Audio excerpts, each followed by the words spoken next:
Hello everyone, welcome back to my channel. और अगर आप नए हैं तो वेलकम टू माय चैनल। आज के इस वीडियो लेक्चर में हम लोग डेफिनेशंस ऑफ इकोनॉमिक्स के बारे में जानने वाले हैं। इस वीडियो लेक्चर को देखने के बाद आप 3 तरीके से आने वाले सेम क्वेश्चन का आंसर दे सकते हो किसी भी यूनिवर्सिटी या बोर्ड एग्ज़ाम में। वो क्वेश्चन है, critically explain marshals definition of economics, या फिर economics study of man in the ordinary business of life explain, या फिर explain welfare definition of economics and explain how Robins criticised this definition. तो चलिए जानते हैं कि इसका आंसर आपको कैसे लिखना है।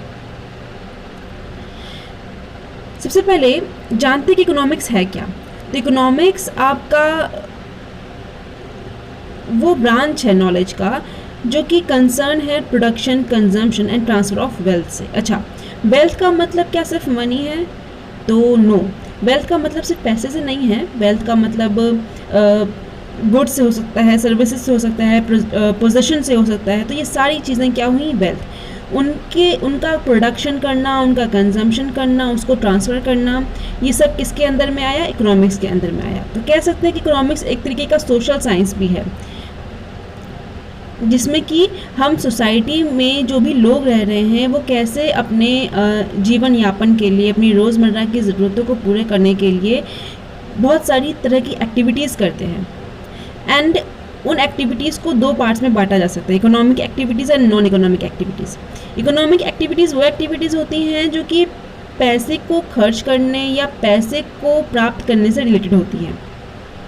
तो यहाँ पे क्या होता है, जो कोई भी सोसाइटी को मेन कुछ बेसिक क्वेश्चंस को फॉलो करना पड़ता है, कुछ बेसिक क्वेश्चंस का सामना करना पड़ता है। वो ये है कि क्या प्रोड्यूस करना है, कैसे प्रोड्यूस करना है, क्यों प्रोड्यूस करना है। तो इन तरीके के क्वेश्चन होते हैं। और जो भी गुड्स एंड सर्विसेज प्रोड्यूस होते हैं उन्हें पॉपुलेशन के बीच डिस्ट्रीब्यूट करना। तो ये मेन तरीके के प्रॉब्लम्स होते हैं, बेसिक प्रॉब्लम्स होते हैं जो कि हर सोसाइटी को फेस करने होते हैं और इसका सोल्यूशन देना होता है। हम जब भी न्यूज़पेपर पढ़ते हैं या फिर न्यूज़ चैनल्स खोलते हैं तो हमेशा ही कोई ना कोई प्रॉब्लम, इकोनॉमिक प्रॉब्लम्स के बारे में न्यूज़ आती रहती है। जैसे किसी कंट्री का ग्रोथ रेट इतना लो क्यों है, क्यों किसी कंट्री में बहुत ज़्यादा अनएम्प्लॉयमेंट है, क्यों किसी कंट्री का जो इंटरनेशनल ट्रेड है वो बहुत ज़्यादा अच्छा है, या क्यों किसी कंट्री का इंटरनेशनल ट्रेड बहुत बुरा है और उसका क्या रोल है वहाँ की इकॉनमी पे। तो ये बहुत सारी बेसिक चीज़ें होती हैं, या फिर कह सकते हैं कुछ बहुत सारी इकोनॉमिक एक्टिविटीज़ होती हैं, इकोनॉमिक प्रॉब्लम्स होती हैं जो कि हम रोज़मर्रा की अपनी ज़िंदगी में जब भी न्यूज़पेपर्स खोलते हैं या फिर न्यूज़ चैनल्स देखते हैं तो उसमें हम लोग देखते हैं। जब इकोनॉमिक्स को हम डिफ़ाइन करने की बात करें तो ये बहुत तरीके से डिफ़ाइन किया जा सकता है। It is the study of scarcity, the study of how people use resources and respond to incentives, और the study of decision making. अच्छा, स्कार्सिटी का मतलब क्या हुआ? स्कार्सिटी का मतलब हुआ कमी। इकोनॉमिक्स को अगर हम दूसरी भाषा में समझने की कोशिश करें, सबसे पहले मैंने क्या बताया, इकोनॉमिक्स क्या है? वेल्थ के, इकोनॉमिक्स वो एक्टिविटी है जो कि रिलेटेड है किससे? वेल्थ के प्रोडक्शन से, कंजम्पशन से और डिस्ट्रीब्यूशन से। ठीक है। और दूसरे तरीके से इकोनॉमिक्स को समझा जा सकता है कि it is the study of scarcity. Scarcity का मतलब होता है कमी होना। माना क्या जाता है एक्चुअली में यही सीन होता है कि हमारे पास जो वांट्स होती हैं, हमारी जो ज़रूरतें होती हैं वो बहुत ज़्यादा हैं, लेकिन जो रिसोर्सेज है जिसके थ्रू हम अपनी ज़रूरतों को पूरा करते हैं वो कम है। तो कैसे हम लिमिटेड रिसोर्सेज से अपने वांट्स को फुलफ़िल करते हैं, कैसे हम मैक्सिमम सेटिस्फैक्शन को गेन करते हैं, ये सारी की चीज़ें इकोनॉमिक्स में आई। कैसे हम डिसीजन लेते हैं, हमारे पास जो बहुत सारे ऑप्शंस हैं उनमें से हम कैसे बेस्ट ऑप्शन को चूज़ करते हैं, ये सारा प्रोसेस किस में आया? इकोनॉमिक्स में आया। वैसे it often involves topics like wealth and finance, but it's not all about money. As I said earlier कि सिर्फ मनी के बारे में इकोनॉमिक्स आपको नहीं बताता है। Economics is a broad discipline that helps us understand historical trends, पहले क्या हो चुका है, interpret today's headlines and make predictions about the coming years. जो भी पहले हो चुकी हैं चीज़ें इकोनॉमी में, किसी भी डिसीजन को लेने के बाद क्या क्या असर पड़ा किसी भी इकॉनमी में, क्या वो वहाँ पे पॉजिटिव चेंजेस हुए या नेगेटिव चेंजेस हुए, ये जानने के लिए इकोनॉमिक्स की स्टडी आपको हेल्प करेगी। साथ ही साथ आने वाले समय के लिए कौन से डिसीजन लेने चाहिए। फॉर एग्जांपल कोविड का टाइम है तो इससे हर देश की इकॉनमी बहुत ज़्यादा नुकसान हुआ है, तो कौन से डिसीजन ऐसे लेने चाहिए जो कि हमारी इकॉनमी को ट्रैक पे ला सके। सो ये सारी की सारी चीज़ें इकोनॉमिक्स की स्टडी के अंदर में आई। तो ये सिंपल सी बात है, हमें इन्हीं डिस्कशन से पता चल गया है कि हमें इकोनॉमिक्स को क्यों पढ़ना चाहिए। तो economics affects everyone's lives. Learning about economic concepts can help us to understand the news, make financial decisions, shape public policies and see the world in a new way। हम पूरी दुनिया को एक नए नज़रिए से देख सकते हैं क्योंकि हमें बेसिक प्रॉब्लम्स के बारे में पता होगा। हमें जो भी डिसीजन ले जा रहे हैं, जो कि गवर्नमेंट ले रही है पब्लिक के इंटरेस्ट में, वो हमें पता होगा कि क्यों लिया जा रहा है, अगर लिया जा रहा है तो उसका क्या असर पड़ सकता है। इन सब चीज़ों को जानने के लिए इकोनॉमिक्स की स्टडी ज़रूरी है। चलिए जानते हैं इकोनॉमिक्स के मीनिंग के बारे में। तो जो इकोनॉमिक्स वर्ड है, ये जो शब्द है, ये दो ग्रीक वर्ड से मिलकर बना है, इको और नोमोस, जिसका मतलब होता है हाउस होल्ड मैनेजमेंट। नाम से ही पता चल रहा है कि बहुत पहले जब इकोनॉमिक्स वर्ड यूज़ हुआ था, और सबसे पहले ये किसने यूज़ किया था? एरिस्टोटल ने। एरिस्टोटल, जिनको कि हिंदी में अरस्तु के नाम से भी आप लोग पढ़ते होंगे, अरस्तु के नाम से भी आप लोग पढ़ते होंगे, ठीक है, एरिस्टोटल। तो इन्होंने सबसे पहले इकोनॉमिक्स वर्ड को यूज़ किया था और उन्होंने इसको बहुत ही लिमिटेड स्कोप दिया, हाउस होल्ड मैनेजमेंट से सिर्फ रिलेट किया। ये एक दो ग्रीक वर्ड से मिलकर बना हुआ है, इको प्लस नोमोस, ये मैंने बताया आपको। हाउस होल्ड मैनेजमेंट इसका मतलब होता है। बट जैसे जैसे टाइम चेंज हुआ, सिविलाइजेशन बढ़ा, इकोनॉमिक ग्रोथ हुई, बहुत सारी और भी चीज़ें आईं, उनका इंट्रोडक्शन हुआ, वैसे वैसे आपका क्या हुआ, इकोनॉमिक्स का जो डेफिनेशन हुआ वो भी आपका चेंज होता गया। और बाद में एडम स्मिथ ने एक नई डेफिनेशन दी और इकोनॉमिक्स को साइंस ऑफ वेल्थ बताया। अब अगर हम इकोनॉमिक्स की डेफिनेशन को डिवाइड करें, उसको क्लासीफाई करें, कैसे कैसे हम लोग उसको क्लासीफाई कर सकते हैं। देखिए, जैसे जैसे आपका टाइम बढ़ा, सिविलाइजेशन बढ़ता गया और भी बहुत सारी चीज़ें इकोनॉमिक्स के दायरे में आती गई, उसके स्कोप में आती गई, तो वैसे वैसे उसका जो डेफिनेशन हुआ वो भी चेंज होता गया, उसमें बहुत सारी नई चीज़ें आती गई। सबसे पहले जो डेफिनेशन दी थी, सबसे पुरानी वाली, वो थी साइंस ऑफ वेल्थ की डेफिनेशन, जो कि आपकी एडम स्मिथ ने दी थी, ठीक है। फिर आपका टाइम आगे बढ़ा, साइंस ऑफ वेल्थ को क्रिटिसाइज़ किया गया कि इकोनॉमिक्स सिर्फ वेल्थ से रिलेटेड नहीं है, और फिर मार्शल ने अलग definition the science of material wellbeing की। फिर जैसे जैसे टाइम और आगे बढ़ा तो रॉबिन्स आए, रॉबिन्स ने अपनी अलग definition the science of choice making की, और मार्शल की दी हुई इस डेफिनेशन को क्रिटिसाइज़ किया। उसके बाद टाइम और आगे बढ़ा और भी इकोनॉमिक्स में चीज़ें ऐड हुई, साथ ही साथ उसके डेफिनेशन में भी ऐड हुई, तो फिर नई डेफिनेशन आपके सामने आई और वो डेफिनेशन थी science of dynamic growth and development की, जो कि आपके सैमुअल्सन ने दी। चलिए वन बाय वन हम लोग इन डेफिनेशंस के बारे में जानते हैं। Science of wealth, science of wealth की डेफिनेशन आपके एडम स्मिथ ने दी थी। एडम स्मिथ को फादर ऑफ इकोनॉमिक्स भी कहा जाता है। उनके हिसाब से economics is a science that inquires into the nature and causes of the wealth of nations, या फिर how wealth is produced and how is it used are the subject matter of economics. तो मिला जुला के जो Adam Smith थे, इन्होंने economics को सिर्फ वेल्थ से रिलेट किया, वेल्थ कैसे प्रोड्यूस करना है, उसे कैसे डिस्ट्रीब्यूट करना है, उसे कैसे यूज़ करना है, इन्होंने इकोनॉमिक्स के दायरे में सिर्फ इतनी चीज़ें रखी। उनकी बहुत ही फेमस बुक आई थी an inquiry into the nature and causes of wealth of nation in 1776। इस बुक का नाम आप ज़रूर याद रखिएगा क्योंकि बहुत ही एक इम्पॉर्टेंट क्वेश्चन बन जाता है ये किसी भी कंपटीशन एग्ज़ाम के लिए, कि जहाँ पे आपको एडम स्मिथ की बुक का नाम पूछ लिया जाए या फिर बुक का नाम लिखा हुआ है और किसने लिखी है ये बुक, ये पूछ लिया जाए, तो ये ज़रूर याद रखिएगा। इसके बाद जेबी से आए, जेबी से आपके एडम स्मिथ के फॉलोअर थे और उन्होंने भी कुछ मिली जुली बात की, सिमिलर बात की, economics is science which deals with wealth. यहाँ पे एडम स्मिथ ने एक बात को नज़रअंदाज कर दिया कि वेल्थ के अलावा भी इकोनॉमिक्स में जानने के लिए, उसको समझने के लिए बहुत सारी चीज़ें हैं, लेकिन इन्होंने इकोनॉमिक्स को सिर्फ वेल्थ तक ही सीमित रखा, उसके प्रोडक्शन से और उसके डिस्ट्रीब्यूशन तक ही इसको सीमित रखा, जो कि नाकाफ़ी था और इसको क्रिटिसाइज़ किया गया बाद में। और इसको क्रिटिसाइज़ किसने किया? मार्शल ने, अल्फ्रेड मार्शल ने इसको क्रिटिसाइज़ किया और अपनी एक अलग डेफिनेशन दी। उनकी डेफिनेशन क्या थी? उनकी डेफिनेशन जानी जाती है साइंस ऑफ मटेरियल वेलबींग के नाम से। मार्शल की बुक आई थी प्रिंसिपल ऑफ इकोनॉमिक्स इन 1890, उसी में उन्होंने इकोनॉमिक्स को डिफाइन किया था। उनके हिसाब से economics is a study of Mankind in the ordinary business of life It examines that part of individual and social action which is most closely connected with the attainment and with the use of material requisites of well-being. तो यहाँ पे underline जहाँ पे मैंने क्या हुआ है, इससे आपको ये समझ में आता है कि इनकी जो डेफिनेशन थी उसकी क्या खासियत है या फिर कैरेक्टरिस्टिक्स क्या क्या है। इकोनॉमिक्स क्या है? मानव जाति की स्टडी है, स्टडी ऑफ मैनकाइंड, ठीक है। In the ordinary business of life, रोज़मर्रा की ज़िंदगी में जो वो काम करता है, कौन से काम? तो मार्शल ने अपनी बुक में डिफ़ाइन किया कि जो इंसान है वो दो तरीके के काम करता है, दो तरीके की एक्टिविटीज़ परफॉर्म करता है, इकोनॉमिक एंड नॉन इकोनॉमिक। तो मार्शल ने अपनी डेफिनेशन में सिर्फ इकोनॉमिक एक्टिविटीज़ को इंक्लूड किया जो कि पैसे से रिलेटेड होती हैं, उसको अर्न करने से, उसको खर्च करने से रिलेटेड होती हैं। That part of individual and social action, यहाँ पे आप समझ सकते हो कि इकोनॉमिक्स को उन्होंने सोशल एक्शन से रिलेट किया और इंडिविजुअल एक्शन से भी रिलेट किया, which is most closely connected with the attainment and with the use of material requisites of well-being. तो हम लोग जो अपनी ज़रूरतों को पूरा करने के लिए जो भी काम करते हैं रोज़मर्रा की ज़िंदगी में, वो आपका क्या है? इकोनॉमिक्स है।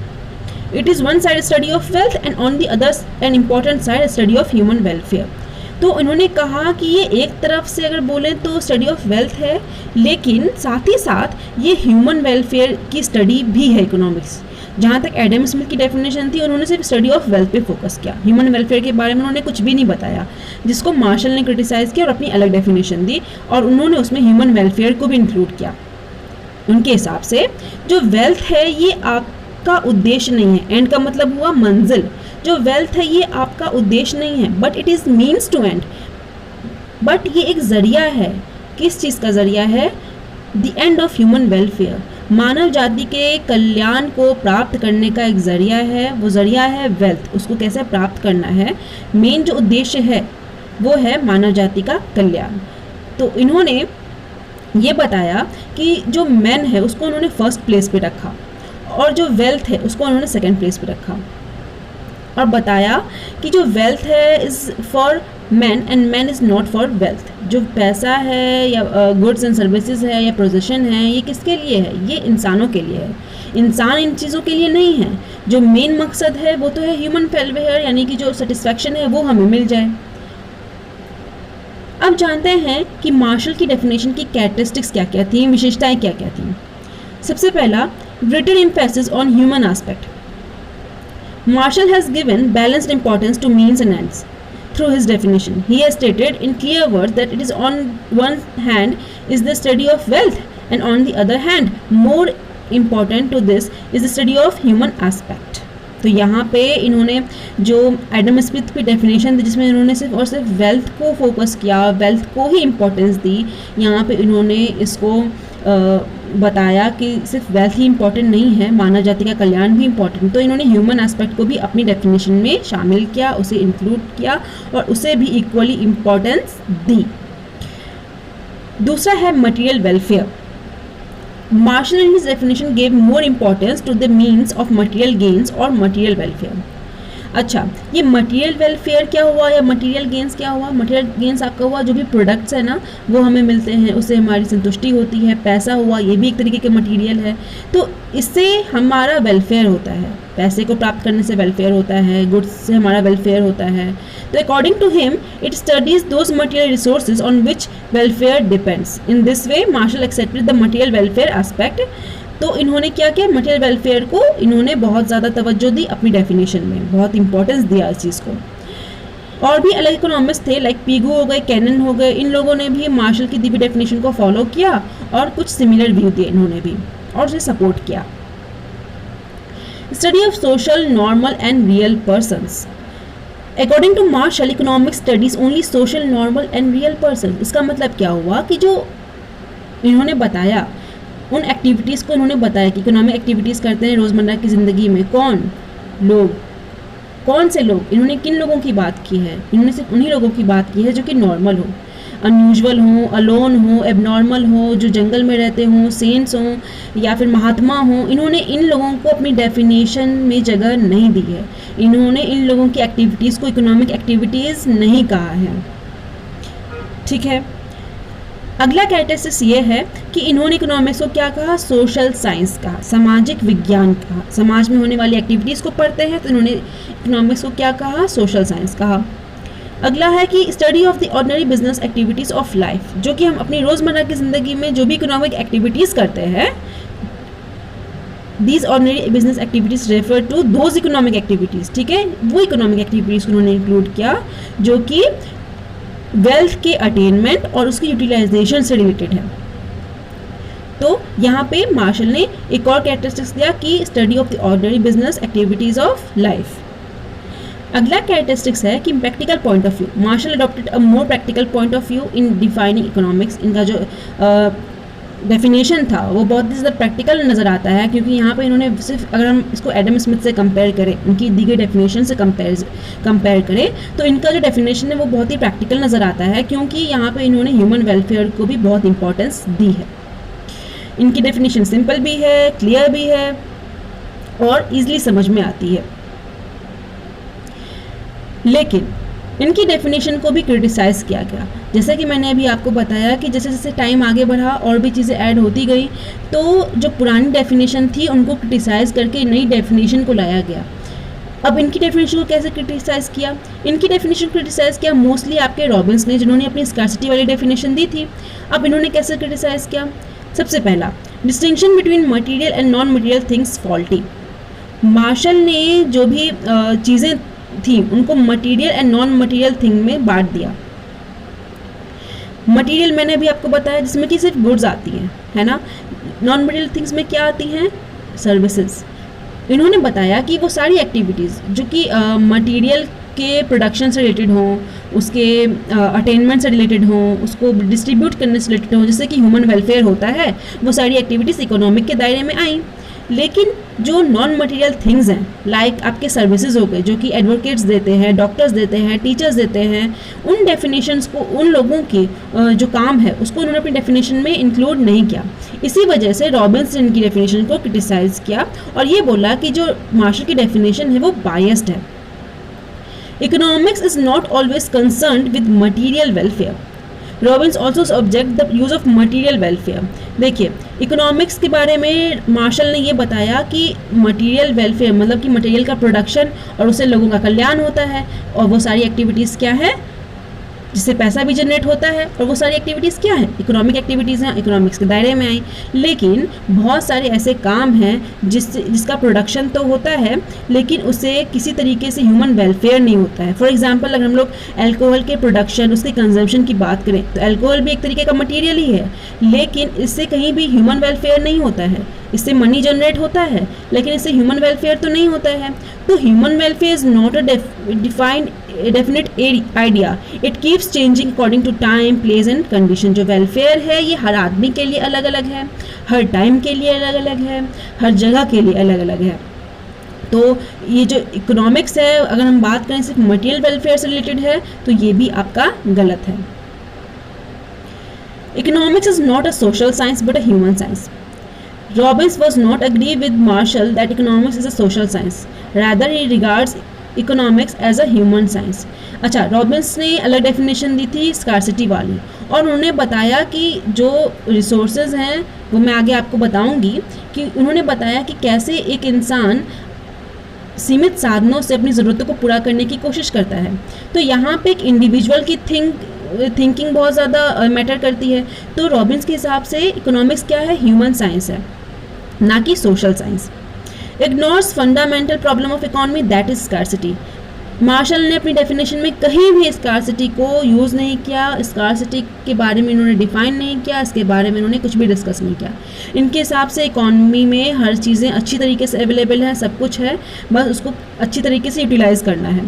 तो इन्होंने जो फंडामेंटल प्रॉब्लम है किसी भी इकॉनमी, किसी भी अर्थव्यवस्था के लिए, जो कि स्कार्सिटी है, उसको उन्होंने इग्नोर किया अपनी डेफिनेशन में, जिसको कि रॉबिन्स ने क्रिटिसाइज़ किया, बाद में उसकी आलोचना की। कॉन्सेप्ट ऑफ इकोनॉमिक वेलफेयर वे का मतलब होता है not clear. Money cannot be regarded as a measure of welfare because it is subjective and relative concept. देखो, जो इकोनॉमिक वेलफेयर है, जो मानव कल्याण है, ये जो चीज़ इन्होंने बताई थी अपनी डेफिनेशन में, ये क्लियर नहीं थी, ये अच्छे से डिफाइन नहीं कर रही थी कि एक्चुअली ये कहना क्या चाहते हैं। फॉर एग्जाम्पल अगर हम लोग वाइन की बात करें, ठीक है, तो वाइन क्या है, ये आपका ये हो सकता है उन लोगों के लिए अच्छी चीज़ हो जो कि कोल्ड एरिया में रहते हों, लेकिन वो लोग जो गर्म जगहों में रहते हैं उनके लिए ये हार्मफुल हो। तो ये जो वेलफेयर का टर्म है ये हर आदमी के लिए अलग अलग हो सकता है, ये हर इंसान के लिए अलग अलग हो सकता है, ये हर जगह में रह रहे लोगों के लिए अलग अलग हो सकता है। तो ये जो वेलफेयर है ये इतना क्लियर नहीं है इनके हिसाब से। जो भी इन्होंने वेलफेयर डिफाइन किया था, इकोनॉमिक वेलफेयर, जैसे कि वो काम जिससे कि पैसा जनरेट हो और उससे मानव कल्याण हो, ये इनका क्लियर नहीं है। ये जो उन्होंने समझाया है ये उतना क्लियर नहीं हो पाया, क्योंकि जो वेलफेयर टर्म है, ये कॉन्सेप्ट है, ये क्या है, रिलेटिव और सब्जेक्टिव कॉन्सेप्ट है। ये हर इंडिविजुअल के लिए अलग अलग है, हर प्लेस के लिए अलग अलग है, हर टाइम के लिए अलग अलग है। अगला है measuring welfare in terms of money is not always possible. Economic welfare is usually measured in terms of real income, real GDP. An increase in real output and real income suggests people are better off, and therefore there is an increase in economic welfare. But although GDP is not a measure of human welfare, it can be considered a component of welfare. देखिए, अगर हम किसी के living standard को देखकर, किसी family की income को देखकर ये सोच लें कि उस परिवार की आमदनी बहुत ज़्यादा है, तो उसका मतलब वो जो परिवार है बहुत ही खुशहाल है, क्या वो सही है? नहीं, वो सही नहीं है, वो काफ़ी नहीं है। वो इसीलिए क्योंकि सिर्फ पैसा हर चीज़ नहीं है वेलफेयर को या फिर कल्याण को मापने के लिए, मानव कल्याण को मापने के लिए और भी बहुत सारे पैरामीटर्स हैं। लाइक किसी भी कंट्री की अगर हम लोग बात कर लें तो वहाँ पे जीडीपी ये बताती है कि वहाँ पे ग्रोथ रेट कितना है, ये बात सही है, लेकिन वहाँ पे एजुकेशन लेवल क्या है, वहाँ पे मेडिकल फैसिलिटीज़ कैसी हैं, वहाँ पे फर्टिलिटी रेट कैसा है, ये सारी की सारी चीज़ें भी इंपॉर्टेंट है, उतनी ही इंपॉर्टेंट जितनी कि जीडीपी। तो ये भी बताती है कि किसी भी कंट्री का वेलफेयर कैसा है। तो इन्होंने सिर्फ और सिर्फ इन जीडीपी को या फिर मटेरियल चीज़ों को इन्होंने बताया कि उससे वेलफेयर होता है, लेकिन और भी बहुत सारी चीज़ें हैं और भी बहुत सारे इंडिकेटर्स हैं जिसके हम ये जान सकें कि किसी भी कंट्री का क्या वेलफेयर है। तो इन्होंने ये चीज़ नहीं समझाई अपनी डेफिनेशन में, तो इसको क्रिटिसाइज़ किया गया। It involves value judgement by using the word welfare. देखो, जो वेलफेयर है ये आपका एक तरीके से, अभी जैसा कि मैंने आपको बताया, एक रिलेटिव कॉन्सेप्ट है और ये वैल्यू जजमेंट से को बिलोंग करता है।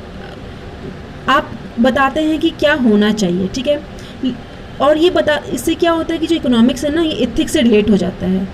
ये किसके वर्ड थे? ये वर्ड थे आपके रॉबिन्स ने ये कहा कि जो मार्शल हैं इन्होंने जो वैल्यू जजमेंट का वर्ड जो परिभाषा में अपना शब्द ये जो इंक्लूड किया हुआ है, ये आपका जो इकोनॉमिक्स है उसको एथिक्स से रिलेट कर देता है। जबकि रॉबिन्स के अनुसार जो इकोनॉमिक्स है वो न्यूट्रल होना चाहिए कि क्या सही है क्या गलत है, ये इकोनॉमिक्स को बताने का काम नहीं है। क्या सही है क्या गलत है ये इकोनॉमिक्स का काम नहीं है, बस क्या सिचुएशन है ये इकोनॉमिक्स को डिफाइन करनी चाहिए। तो रॉबिन्स के हिसाब से, ये रॉबिन्स के वर्ड्स थे, उनका शब्द थे कि it involves value judgement by using the word welfare. ये गलत है, मार्शल ने जो ये शब्द यूज़ किया है ये गलत है। रॉबिन्स ने इसकी आलोचना की है और कहा है कि इकोनॉमिक्स को क्या गलत है क्या सही है ये बताने की आज़ादी नहीं है, क्या एक्चुअल सिचुएशन है सिर्फ इतना ही बताना उसके लिए काफ़ी है। So that is it for today. अगर आपको मेरी वीडियो पसंद आई हो तो प्लीज़ वीडियो को लाइक कीजिए और अपने दोस्तों के साथ शेयर कीजिए। कुछ भी पसंद आए, कुछ भी अच्छा लगे तो भी कमेंट कीजिए, कहीं पे कुछ डाउट है तो भी कमेंट कीजिए और चैनल को सब्सक्राइब ज़रूर कीजिए और भी अच्छे वीडियोज़ के लिए। Thank you so much for watching.